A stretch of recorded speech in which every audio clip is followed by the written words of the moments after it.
Então, vamos lá. Pessoal, hoje então a gente continua com os equinodermos, já na parte 2. Eu estou na página 245 Próxima mesmo pergunta. da apostila de vocês. Oi. Tem que fazer um resumo dessa parte? Sim, é a última parte. Uhum. Até eu falei, Lohana, quando começou a aula, você ainda não tinha chegado, você estava logando ainda. O resumo dos anfíbios eu já tinha pedido. Então, assim, quem já enviou, ok. Mas quem não enviou e quiser postar junto com o dos répteis e das aves de ontem, pode postar lá para mim na plataforma, tá? Eu postei junto com os do répteis e das aves. Ah, então beleza. Tá? Bom, então vamos falar agora dos mamíferos. Esses mamíferos, então, é a nossa última classe, é a classe mais completa que nós temos aí, né? É a classe mais evoluída, tá? Então, eles formam o grupo mais evoluído desse grupo aí, desse filo, que é os cordados. Nessa classe, a gente vai incluir topeiras, a gente inclui os morcegos, nós incluímos também os roedores, os gatos, os veados, qualquer tipo de animal que possua glândulas mamárias está dentro desse grupo, tá? Todos eles, com raras exceções, vai apresentar o corpo coberto por pelos e tem a temperatura do corpo constante, como a gente viu nas aves anteriormente. Então, eles também são seres homeotérmicos. Eles já têm essa capacidade de manter a temperatura corporal constantes. Outra coisa, os mamíferos, eles têm um cuidado maior com a prole, tá? Então, o cuidado com a prole nos animais desenvolvidos desse reino animal atinge ainda os ambientes mais adaptáveis, tá? Então, eles vão crescendo e os pais vão cuidando desses animais para que eles se adaptem ao meio e consigam sobreviver depois do seu desenvolvimento. Alguns grupos de primatas, por exemplo, já formam sociedades muito complexas, bem semelhantes, inclusive, com a sociedade dos seres humanos, tá? Até porque os primatas são os nossos parentes mais próximos, né? A gente sabe disso, que eles são, assim, os parentes que chegam mais próximos dos Homo sapiens. Uma característica que é única dentro desse grupo dos mamíferos é a capacidade de brincar, tá? Então, só os mamíferos têm essa capacidade de brincar. Quando a gente pega um cachorrinho jovem, por exemplo, eles são muito ativos, eles gostam muito de brincar. E isso é uma característica dos mamíferos, tá? Então, os jovens mamíferos aprendem quase tudo o que eles necessitam para a sua vida adulta através dessas brincadeiras. Aí eles vão criando, vão experimentando, fazendo aquela relação entre o jovem com o adulto. Quando a gente está falando de animais que não sejam os homo sapiens, essas brincadeiras envolvem técnicas de caça, técnicas de luta e até mesmo o acasalamento, tá? E é nessas brincadeiras que ocorre o vínculo paternal e maternal dessas espécies. E também vai ocorrendo aí a formação de uma hierarquia, né? Então, essa hierarquia, ela vai sendo construída ainda na sua fase jovem e ela vai se manter na fase adulta. Para quê? Por que isso é importante? Por que é necessário criar uma hierarquia nesse reino, nesse filo, nessa classe, desculpa, dos mamíferos? Para quê? Quando eles chegarem à fase adulta, quando eles atingirem essa fase adulta, não ocorra conflitos potencialmente perigosos entre esses indivíduos. Não ocorra conflitos de canibalismo ou mesmo de competição entre os membros de uma sociedade, tá? Então, isso é importante. Então, a brincadeira deles é fundamental para o desenvolvimento social desses animais vertebrados conhecidos como mamíferos, tá? Bom, vamos falar então um pouquinho de evolução. Os antepassados dos mamíferos foram um grupo de répteis, tá? Então, os mamíferos, eles evoluíram dos répteis, e estes animais eram pequenos carnívoros, eles eram bem ativos e viveram no período Triássico. Então, a gente tem estudos evolutivos que mostram que os mamíferos eles evoluíram dos répteis. Isso mais ou menos há 225 milhões de anos, tá? Além de importantes diferenças no crânio, tá?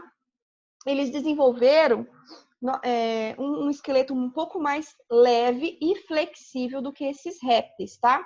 O que foi fazendo com que os membros fossem se alinhando e tornando eles mais rápidos e ágeis. Então, isso foi importante. Essa evolução que aconteceu aí, do réptil para o mamífero, ela mudou morfologicamente quase todas as estruturas corporais, e hoje nós temos essas espécies de mamíferos com habilidades corporais muito importantes, tá? A transição desse réptil para o mamífero, ela terminou mais ou menos há 195 milhões de anos. Então, essa transição, se a gente for pensar na escala evolutiva do planeta Terra, ela é muito recente, tá? E essa transição, ela coincide com a ascensão dos dinossauros, tá? Aí, essa ascensão dos dinossauros, ela ameaçava esse grupo que tinha acabado de ser formado de extinção. Então, a gente teve esse grupo de mamíferos aí formado há mais ou menos 195 milhões de anos, quando ainda estava no período dos dinossauros, e eles correram um risco de extinção. Só que daí aconteceu? Esses mamíferos, eles já tinham a capacidade de controlar a temperatura do corpo. Então, eles já eram homeotérmicos. E aí a gente teve a era do resfriamento total da Terra, né? E eles sobreviveram a esse período, a esse fim da era mesozoica. E os dinossauros que acabaram sendo extintos, né? Então, se a gente pensar na evolução desses seres aí, se a gente fizer o comparativo, então quem acabou não resistindo à evolução foram os dinossauros. E a principal causa dessa extinção, a gente acredita que seja essa capacidade de manter o organismo aquecido, tá? Bom, vamos falar então um pouquinho agora da digestão desses mamíferos. O sistema digestório dos mamíferos já é completo, né? Ou seja, é um tubo que vai da boca até o ânus. Então, aqui nós temos o quê? Boca e ânus, não mais cloaca, como é o que eu tinha falado para vocês nos répteis e também nas aves. Então, agora nós temos independência do sistema excretor para o sistema reprodutor e também para o sistema digestório. Não tem mais um orifício em comum. Cada um tem o seu orifício, cada um tem a sua saída, tá? Além de ter esse tubo digestório formado pelos órgãos que a gente já conhece que participam do sistema digestório, nós temos vários órgãos e glândulas que vão produzir sucos digestivos. Para que esses sucos digestivos são produzidos? Porque eles vão quebrar essas substâncias nutritivas dos alimentos. Quais são essas substâncias? As proteínas, os carboidratos, as gorduras, enfim. Até que fiquem pedaços extremamente pequenos, tornem-se micromoléculas e que esse sistema digestório seja capaz de absorver. Então, isso é muito importante, tá? Os restos que não são digeridos, ou seja, o que não é importante para o nosso organismo, aí vai formar o bolo fecal e vai ser eliminado junto com as fezes. O que nós temos que lembrar? Nós temos um grupo de mamíferos que são herbívoros, tá?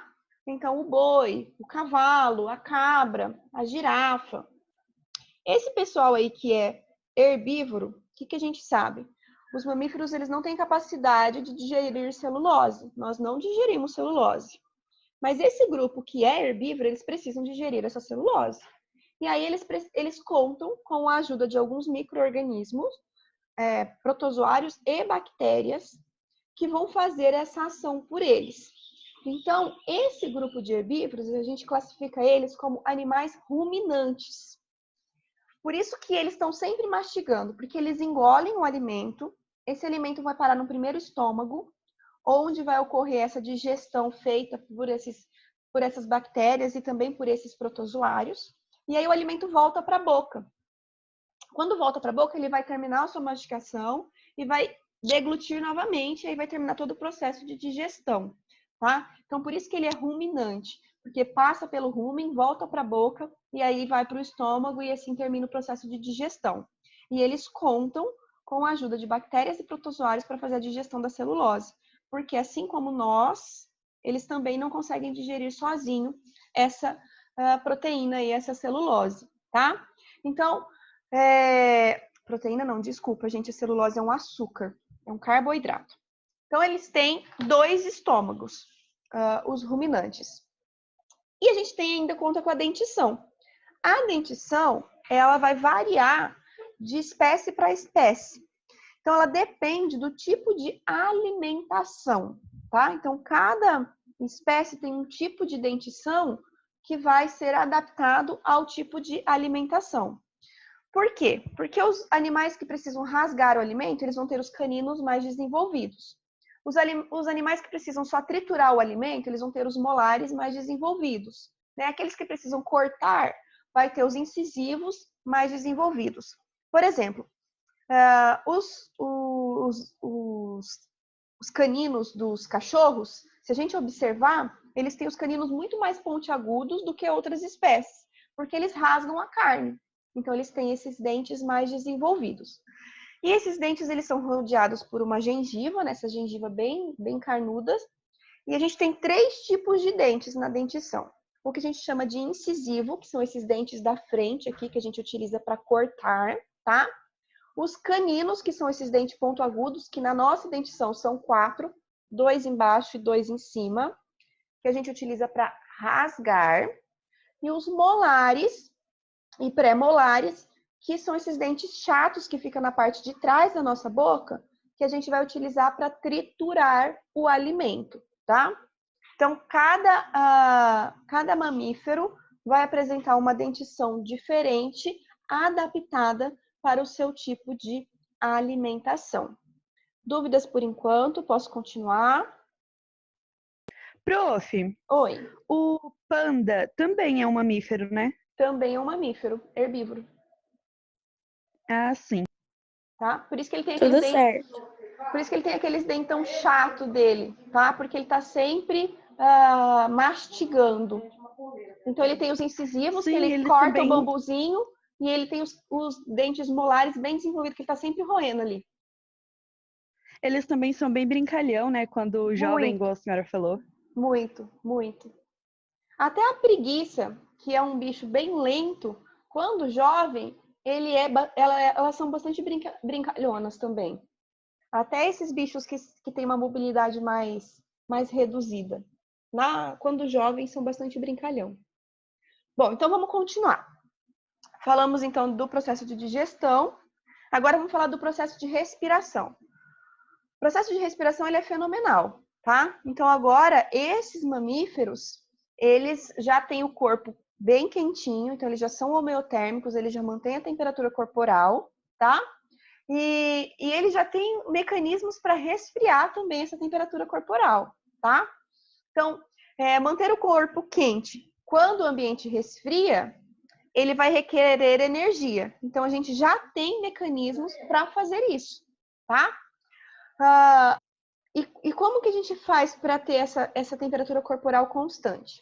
2 sistemas atuam em associação: o sistema respiratório e o sistema circulatório. A associação desses 2 sistemas é fundamental, tá?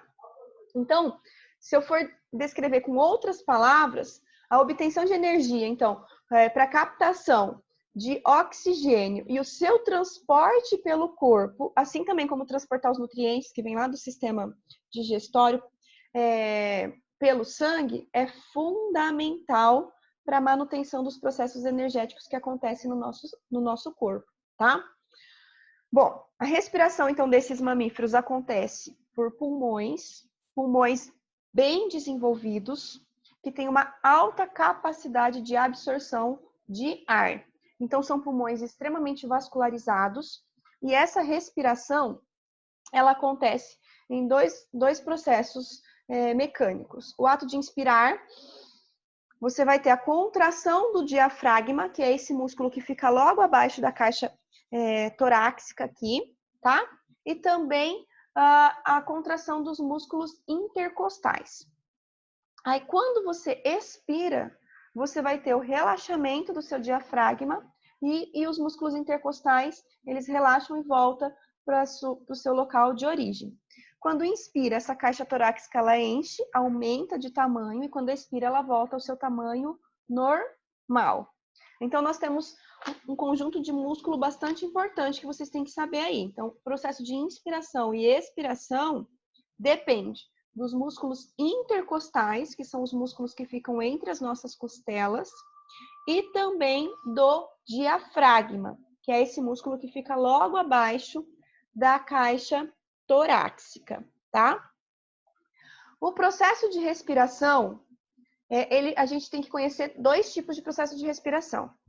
O processo de respiração pulmonar, que é o ato de ventilar, né? Mandar oxigênio para dentro e mandar gás carbônico para fora. E a respiração celular. Essa respiração celular é a nível celular porque ela acontece dentro das mitocôndrias na célula. Mas ela depende da respiração pulmonar. Por quê?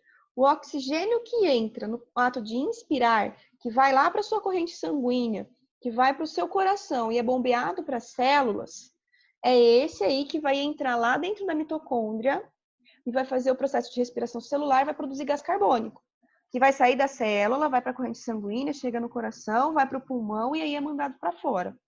E tudo isso nessa fração de segundos. Inspirou, expirou, acabou, aconteceu tudo isso, tá?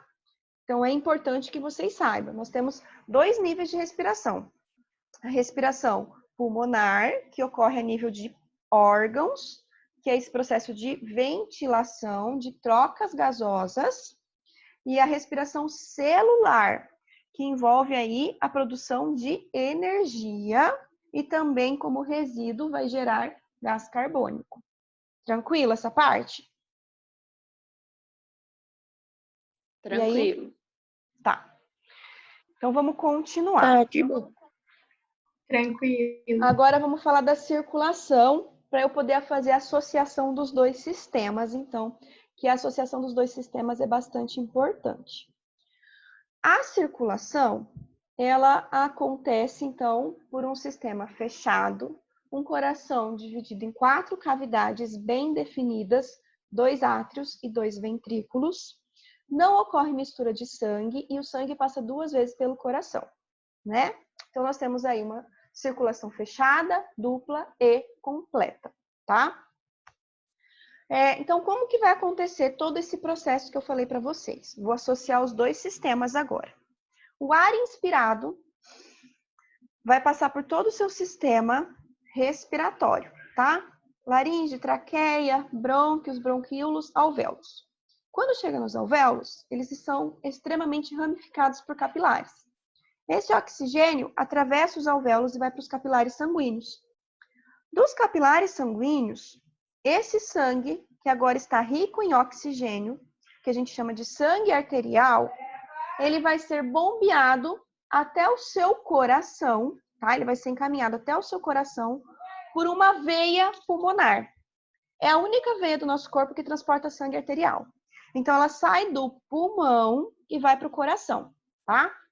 Aí vai entrar lá no seu átrio esquerdo, vai para o seu ventrículo esquerdo e vai ser bombeado para o seu corpo através da artéria aorta.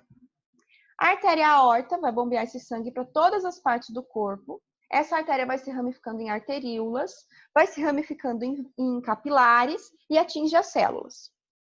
Quando entra nas células, lá dentro da sua célula já tem a glicose que veio da alimentação.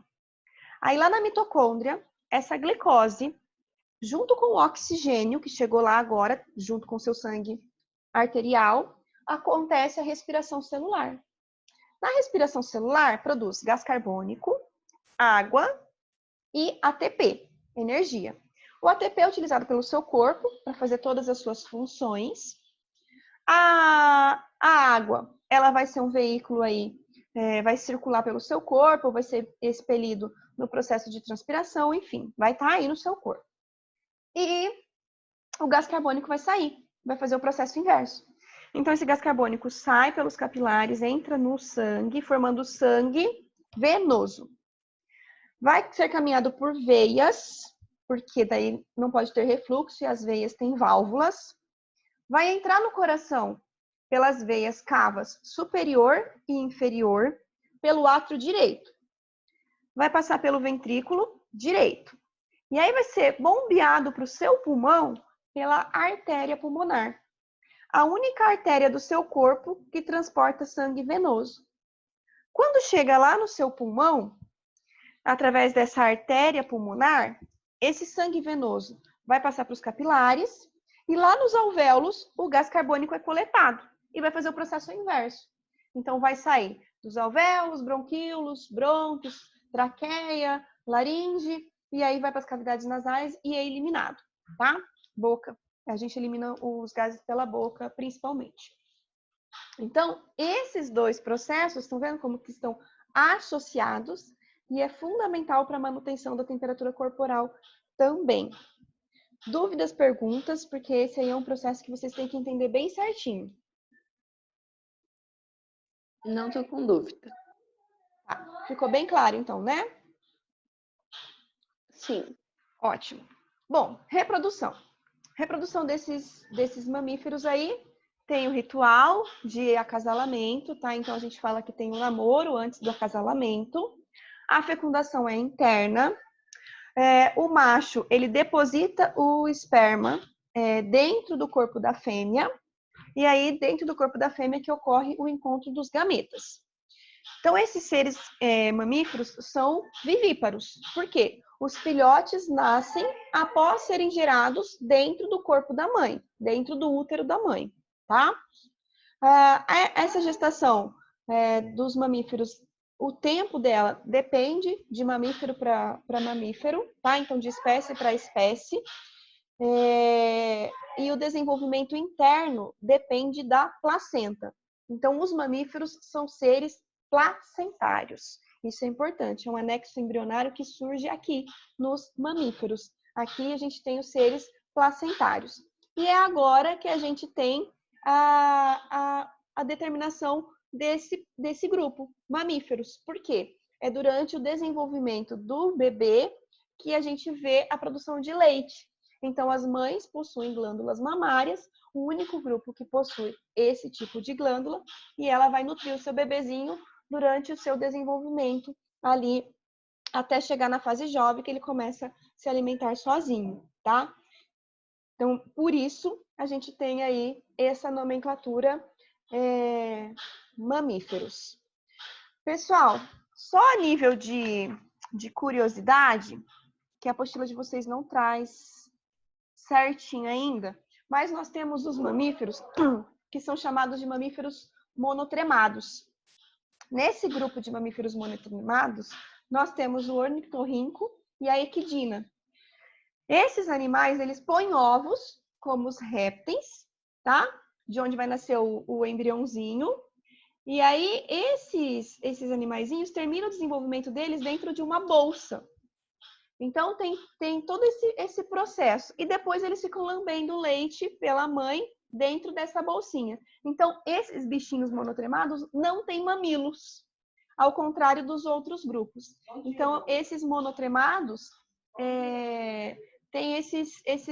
esses mamíferos ainda têm esses grupos aí, que são os monotremados, que não tem mamilos, que a gente está falando da equidna, que parece um porco-espinho, e do ornitorrinco. E ainda tem os marsupiais, que tem essa bolsinha aí, que vai ser o caso do canguru, tá? Eles não têm placenta, né? Então, por isso que eles ficam nesse grupo separado. E depois a gente tem os mamíferos, que é o maior grupo, que são os placentários, que esse aí a gente tem o desenvolvimento conforme a gente já conhece. Pessoal, bom, de mamíferos, acho que era isso que eu tinha para passar para vocês. Preciso saber se vocês ficaram com dúvidas, se vocês compreenderam. Pronto, a reunião vai acabar em 3 minutos. Isso. Por isso que eu já estou perguntando aí. Para mim ficou tudo bem entendido. Sim? Para mim também. Então, ótimo. Então, hoje, eu vou pedir para vocês fazerem, então, resumindo os mamíferos. e eu preciso que vocês façam daí as atividades desse capítulo, que é os equinodermos parte 2, tá? Então, daí como vocês vão ter final de semana aí, são vários módulos. Nós temos o módulo 31, o módulo 32, o módulo 33 de tarefa. Aí eu vou postar tudo lá na plataforma, essa aula, e aí eu deixo espaço para vocês colocarem o resuminho dos mamíferos e também a resolução desses exercícios. Pode ser? Então, tanto o resumo quanto os exercícios pode ser colocado ao longo do fim de semana? Sim, não precisa ser hoje. Ok. Tá bom? O importante é que vocês postem. Tá bom? Então, essa matéria aí, nossa materinha para a prova também. Que nossa prova já é na outra semana, né? Essa primeira semana a gente vai ter a prova de química. No começo da semana eu vou estar terminando de retomar o conteúdo da química. E depois, durante a semana, a gente vai terminando essa parte de bio para a prova. Ok? Tranquilo? Ok. Tranquilo. Então, deixa Ok, eu só ver eu tava se... falando com o som desligado. Ok. E nós somos só 11 participantes mesmo. Esse monte de falta me preocupa, mas enfim, não podemos socorrer quem não quer ser socorrido, né? Então, pessoal, até a próxima aula, segunda-feira.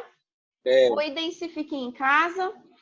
Sabemos que a cidade está com alto índice de contaminação aí, né? Infelizmente. Então tá bom. Até mais, pessoal. Tchau, tchau.